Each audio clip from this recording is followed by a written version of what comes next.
वकिली क्षेत्रात येणाऱ्या नवीन वकिलांसाठी देशातील पहिला ॲडव्होकेट अकॅडमी आणि रिसर्च सेंटर महाराष्ट्रात सुरू करण्याचा निर्णय महायुती सरकारने घेतलाय। त्याचं भूमिपूजन नुकतंच तळोजा इथं देवेंद्र फडणवीस यांच्या हस्ते पार पडलं।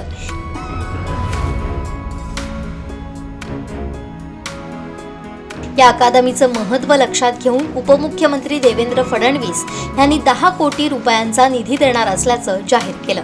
शासन आणि समाजाला ही अकादमी उपयुक्त ठरणार आहे। तसेच यामुळे न्यायदानाच्या क्षेत्रात उत्तम काम होईल।